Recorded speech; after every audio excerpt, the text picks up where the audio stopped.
Bruno e Larissa. Eles estão numa balada. Pá, pá, pá, o som tá rolando. Ele dá uma olhada para lá, dá uma arquivada, tá a Bruna. Nessa hora, pum! Bruna olha, pum! Arquiva e os dois se encontram.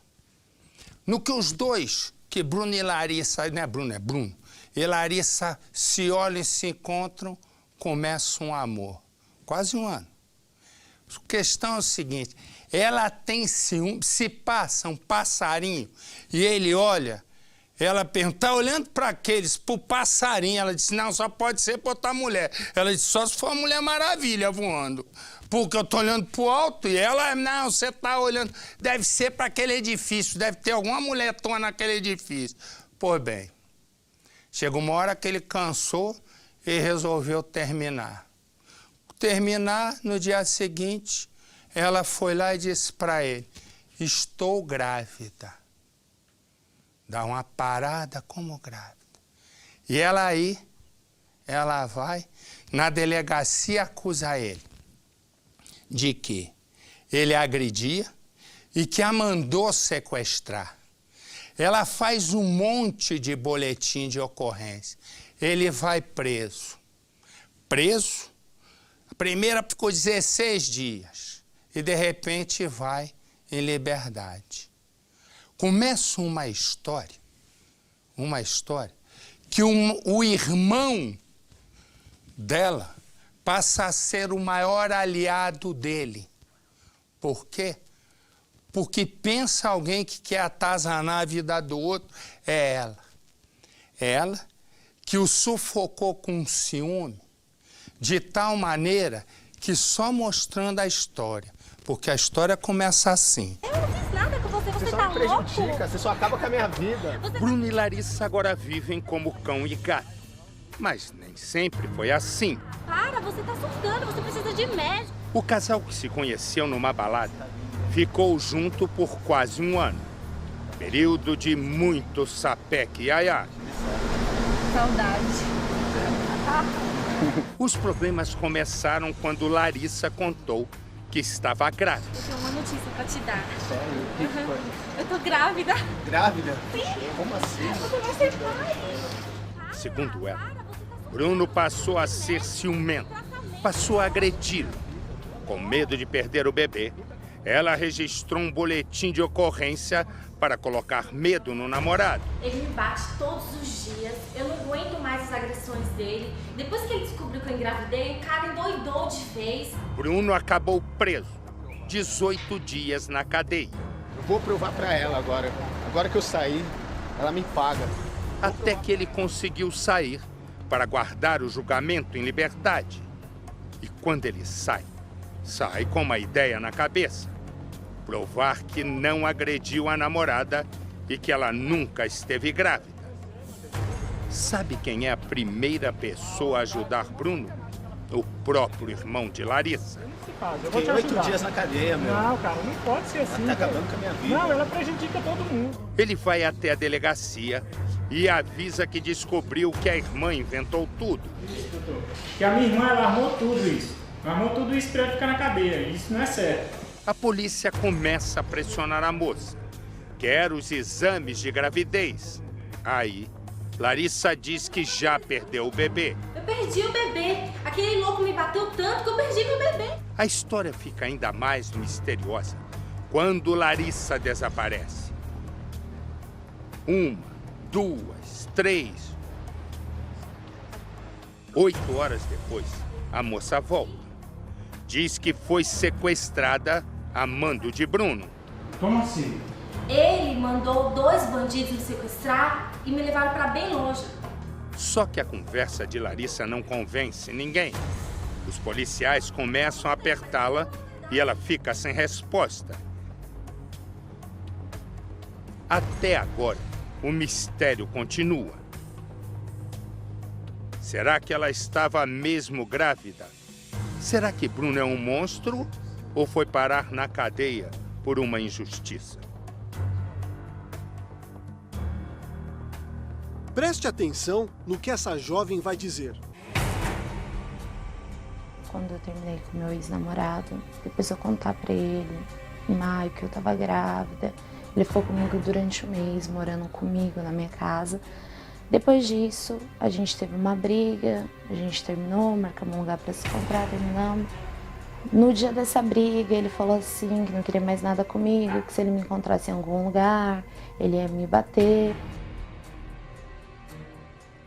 Larissa afirma em detalhes que é vítima do ex-namorado, Bruno, com quem ficou por menos de um ano. A relação começou numa casa noturna e se transformou numa história que impressiona até a polícia.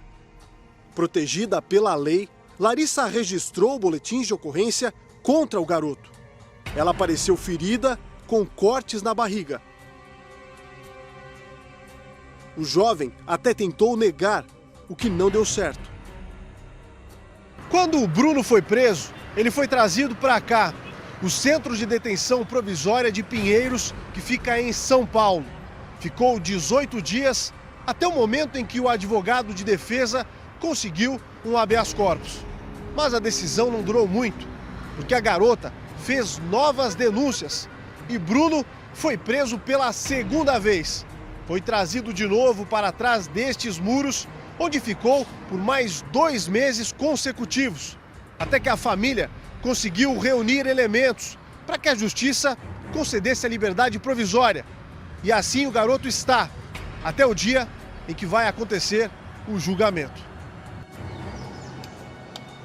No dia anterior, quando fomos à casa de Larissa, ela estava desconfiada. Nos recebeu no portão e depois nos convidou para entrar.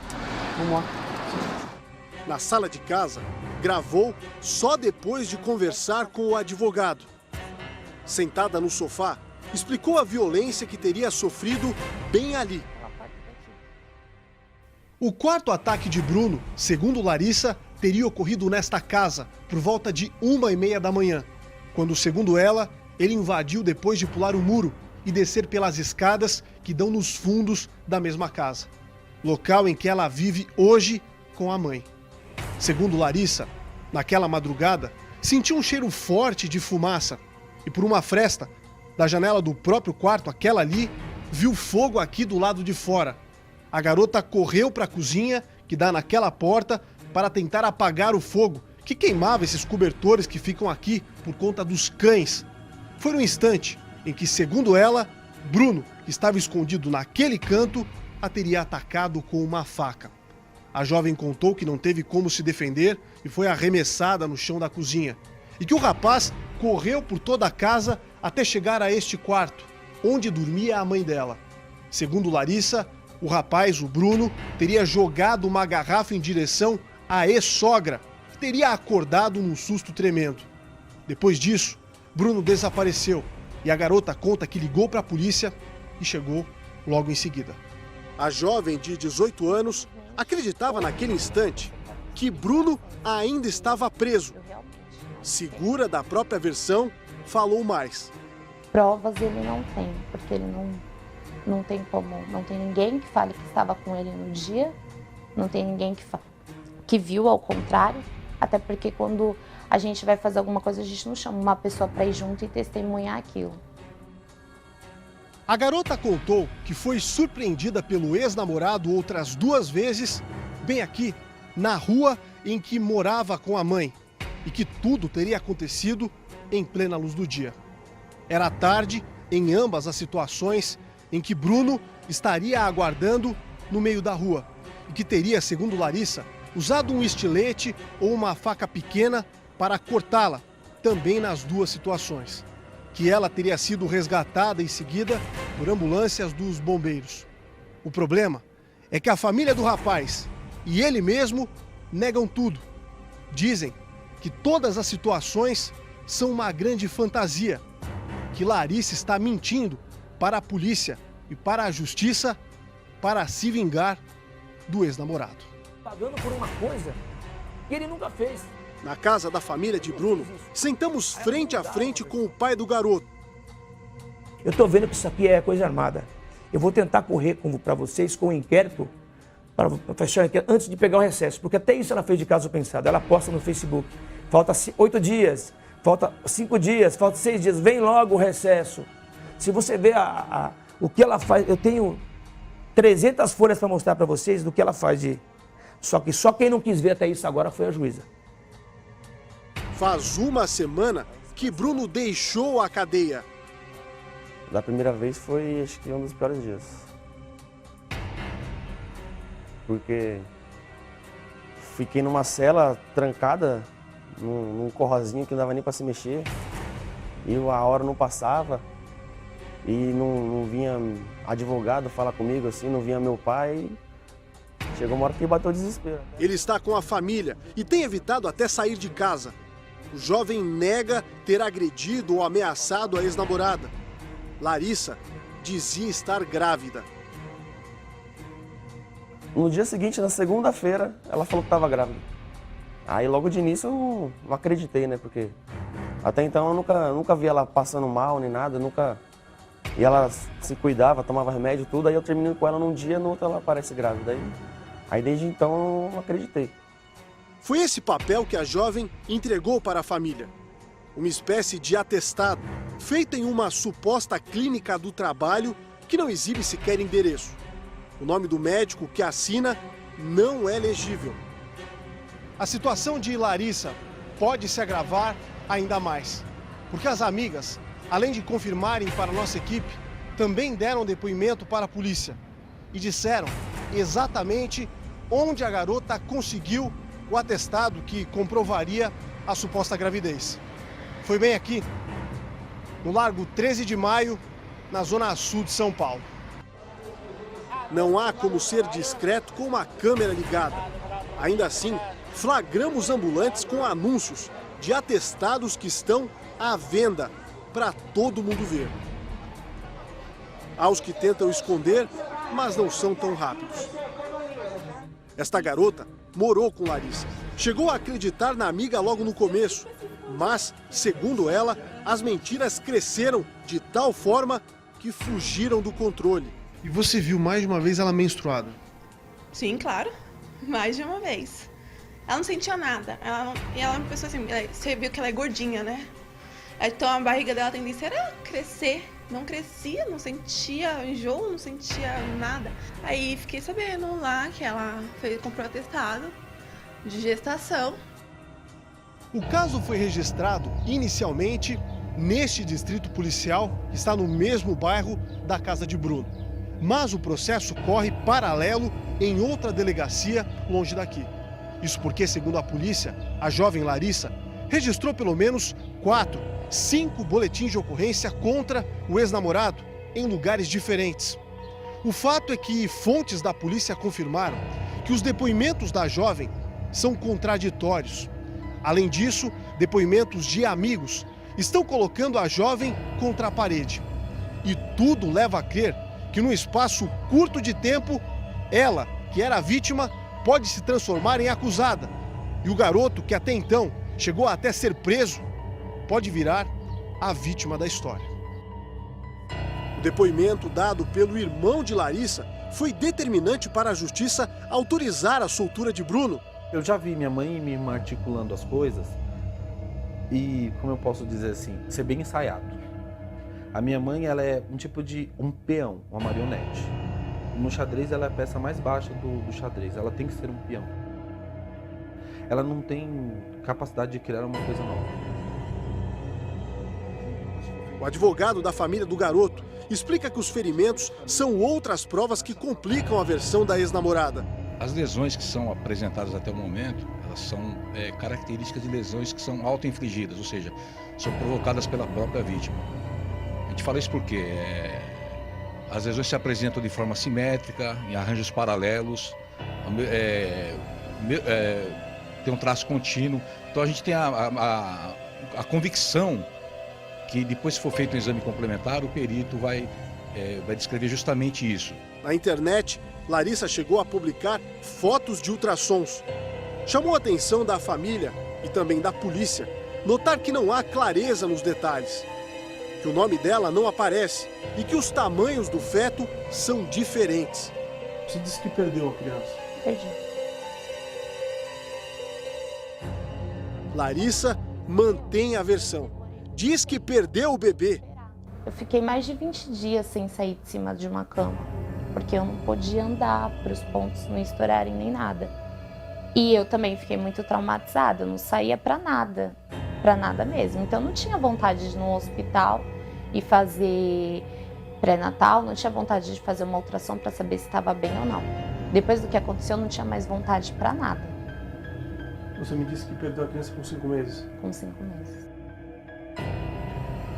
A história que envolve a jovem de apenas 18 anos e o ex-namorado vai muito além. O telefone toca 9h30 da manhã. Atendi, Marcos, eu falei, pois não, é o doutor aqui da delegacia. Eu falei, o que foi dessa vez, doutor Gilson? Você pode dar um pulinho aqui? O Bruno tá aí, eu falei, tá. Vem você e ele pra cá. Eu falei, tá bom, liguei pro advogado, que mora aqui perto também. Chegamos lá, ele falou, pegou na minha mão e falou, parabéns. Eu falei, o que foi? Você virou sequestrador.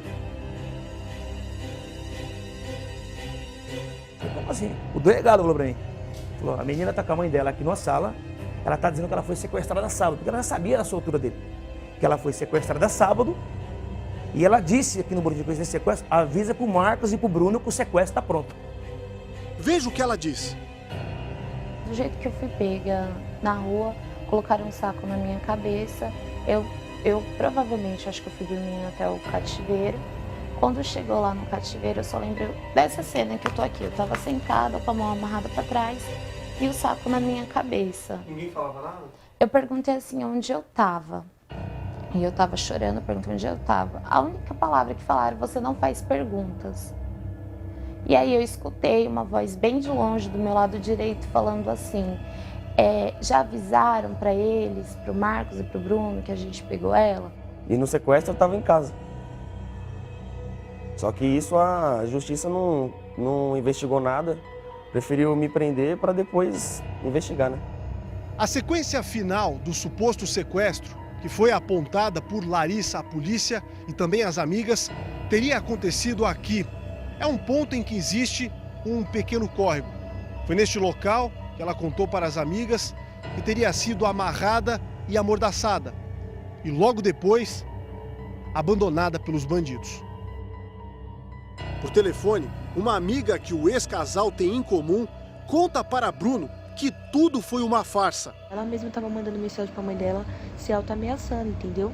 Fingiu que foi sequestrada, você não queria ela nem sequestrada, ela foi, ela estava na casa da Mica. Encontramos a garota, a amiga de Larissa, que estava com ela na noite em que supostamente ela disse ter sido sequestrada. Ela saiu da minha casa por volta de umas 6 horas, por volta de umas 8 horas eu entrei no Facebook, tinha um monte de mensagem falando que ela tinha sido sequestrada desde sexta-feira. Foi aí que você se assustou. Como ela foi sequestrada? Ela estava na minha casa. Aí eu chamei as meninas e falei, não, ela não foi sequestrada, ela estava na minha casa até hoje, 6 horas da tarde. Ela saiu falando que ia buscar roupa e trazer a mãe dela para conversar com os meus pais. Só que aí ela pegou e falou assim, não, a mãe dela não sabia que ela estava na sua casa. Eu falei, como não sabia? Ela falou para minha família que tinha avisado para a mãe dela, que a mãe dela tinha pedido a ajuda da gente. O próprio irmão de Larissa aponta por que a irmã teria feito tudo isso. A minha irmã ela quer dinheiro. Como a minha mãe quis dinheiro do meu padrasto, e é o que minha irmã quer agora. A minha irmã ela não está visando, ela não está vendo família, que isso a gente nunca teve. O pai do estudante pensa em tirá-lo de São Paulo com autorização da justiça. Teme que algo ainda mais grave pode acontecer. Ele foi preso uma vez, ele foi preso 2 vezes. Eu até já falei com o delegado, falei com o doutor, não, agora fica tranquilo. Eu não sei o que pode vir dessa menina. Não só dessa menina, dela e da mãe dela. São as duas. Tudo que uma faz, a outra apoia. A outra apoia.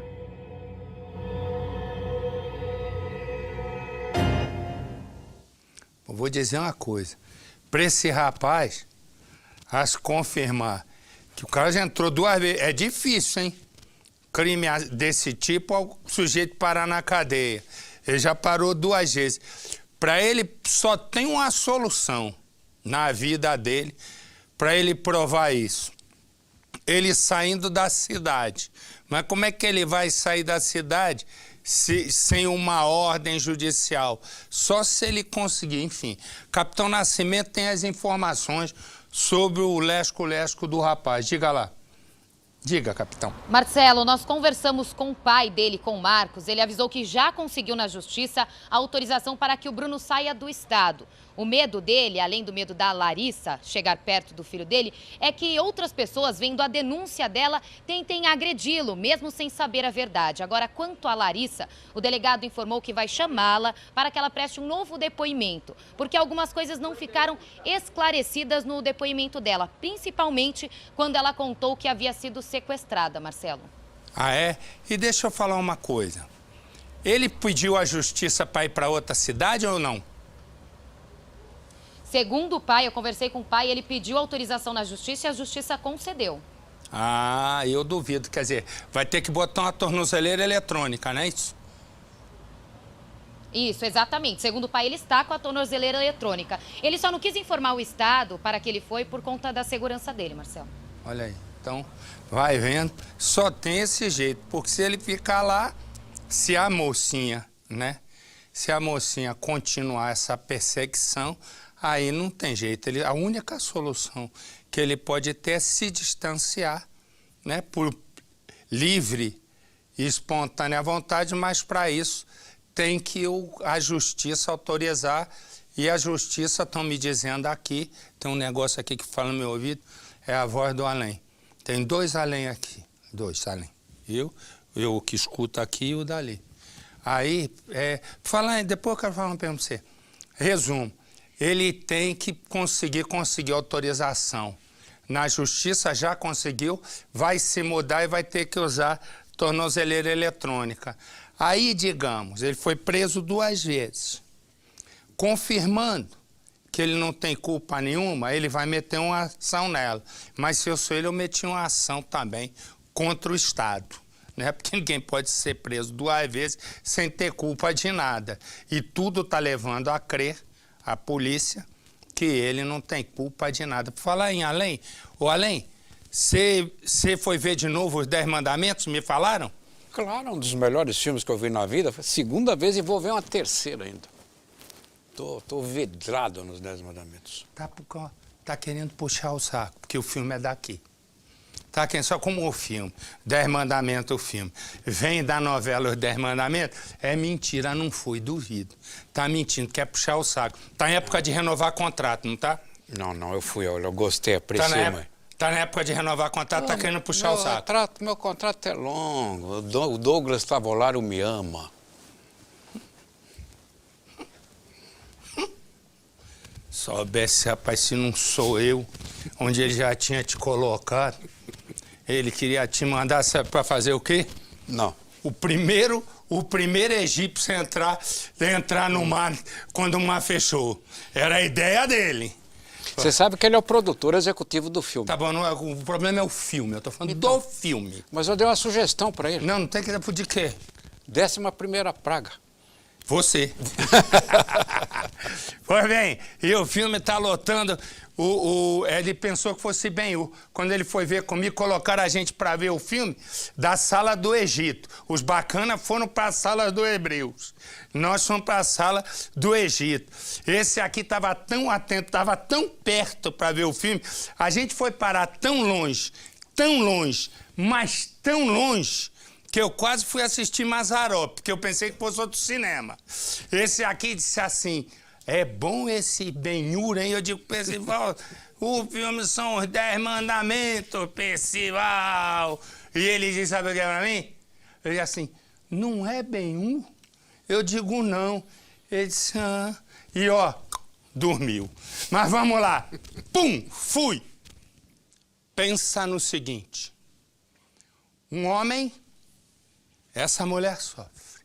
Um homem sem rosto. Um homem sem rosto que ataca da sombra. Ele ataca da sombra sem que ninguém espere. Ele é um maníaco. Ele fica escondido e ele ataca a mulher e travesti. Põe as imagens, tem a simulação. Ninguém fala. Põe pra mim. No meio da multidão, um homem sem rosto e solitário. O motivo de tanto mistério e isolamento é um só: o prazer de matar. Escondido entre as árvores, postes, prédios, o assassino escolhe as vítimas a dedo. Antes de cada crime, estuda a rotina do alvo, acompanha cada movimento até sair das sombras para atacar. E o maníaco das sombras já matou 5 mulheres e 2 travestis. Quem é ele? Eu volto já já.